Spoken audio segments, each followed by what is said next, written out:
हृदय की वाणी से, हृदय की आवाज से एक स्वर में प्रभु को पुकारेंगे। बोलिए भगवान श्री लक्ष्मी नारायण जी की जय। बोलिए परम पूज्य सद्गुरुदेव जी महाराज की जय। परम पूज्य सद्गुरुदेव जी महाराज, परम पूज्य गुरुमा जी के चरणों में कोटि कोटि नमन, कोटि कोटि प्रणाम। जो भाई बहन इस अद्भुत महासमागम में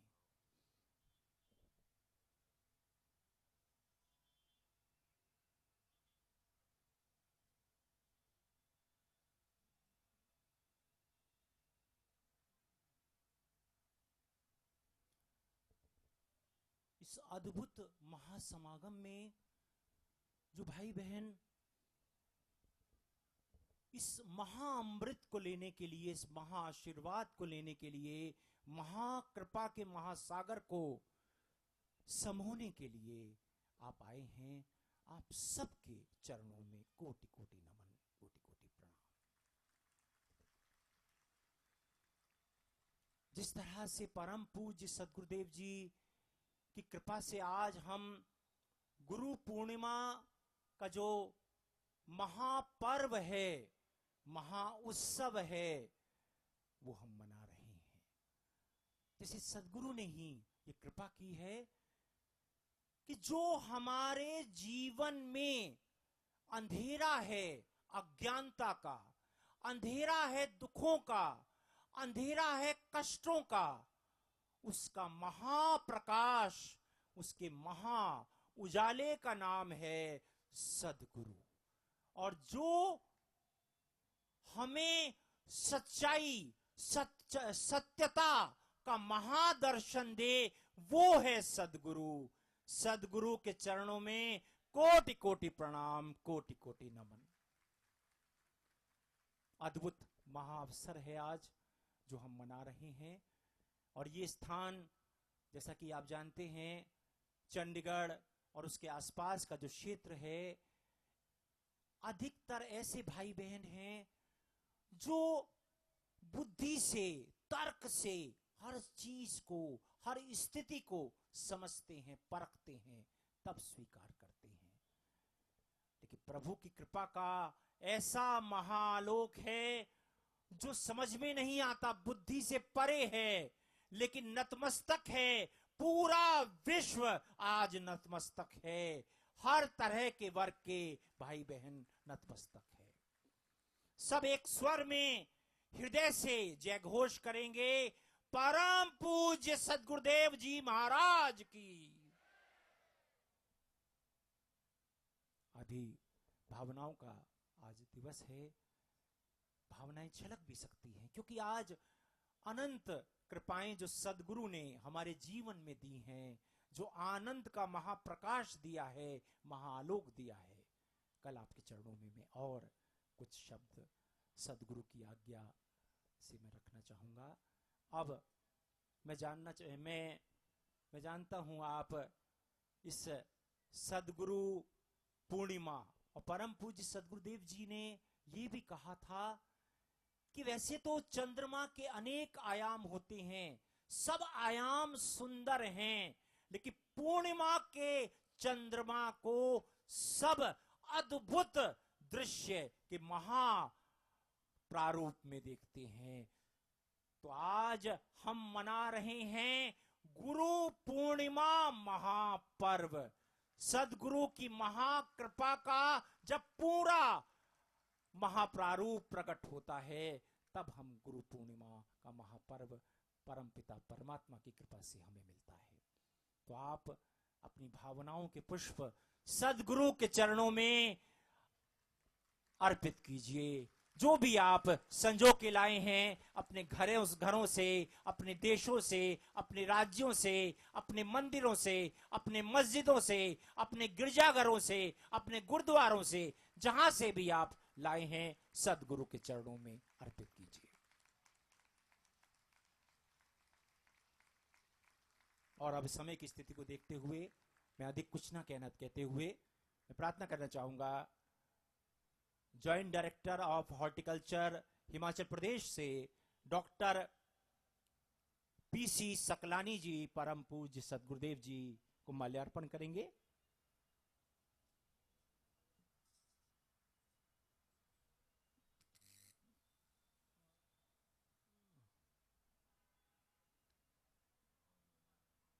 भगवान वाल्मीकि जन कल्याण संघ लुधियाना के वरिष्ठ प्रधान परमादरणीय अजय कुमार सिंह जी भी पधारेंगे। अजय कुमार सिद्धू जी।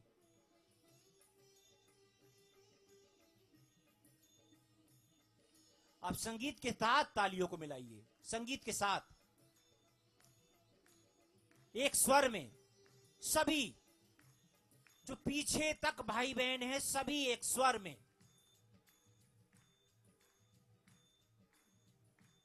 जम्मू कश्मीर से इंस्पेक्टर साहब परमादरणीय भजन सिंह चौधरी जी पधारेंगे।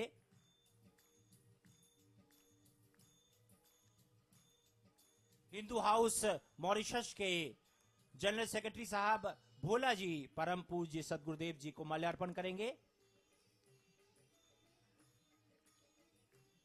प्रभु की कृपा से अतिशीघ्र मॉरिशस में महासमागम होने जा रहा है।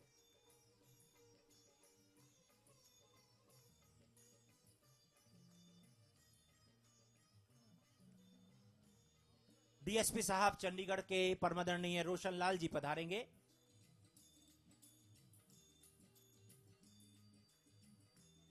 सीआरपीएफ से परमादरणीय बीएल भट्ट जी पधारेंगे।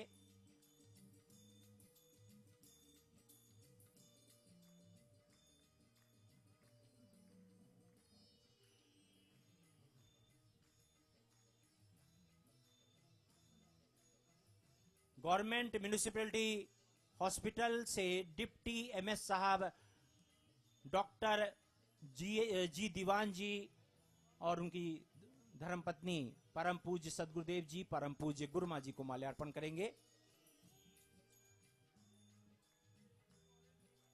चंडीगढ़ के एसएचओ साहब जिन्होंने आपने देखा किस तरह से अद्भुत सेवा दी है, पुलिस के इन सेवादारों ने तालियों के महास्वर से इनका आभार व्यक्त करेंगे। यहाँ के पुलिस प्रशासन का, यहाँ के स्थानीय प्रशासन का, चंडीगढ़ सरकार का, हरियाणा सरकार का, पंजाब सरकार का एक स्वर में आभार व्यक्त करेंगे।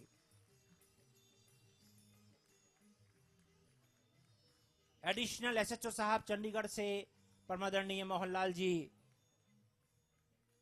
और उनकी पूज्य धर्मपत्नी परम पूज्य सदगुरुदेव जी परम पूज्य गुरुमा जी को माल्यार्पण करेंगे।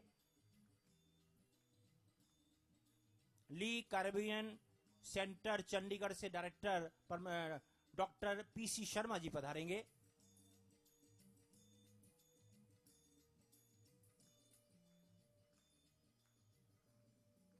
भगवान वाल्मीकि संघ से जो लुधियाना से पधारे हैं एक विशेष भेंट परम पूज्य सदगुरुदेव जी को अर्पित कर रहे हैं।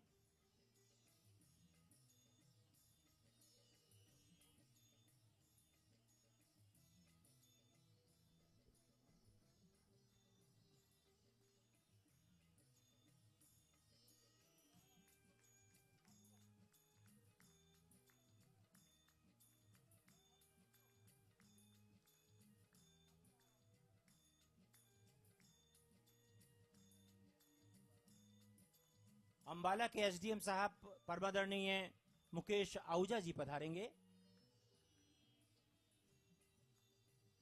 भाई राजेश मोंगा जी भी कृपा ग्रहण करेंगे।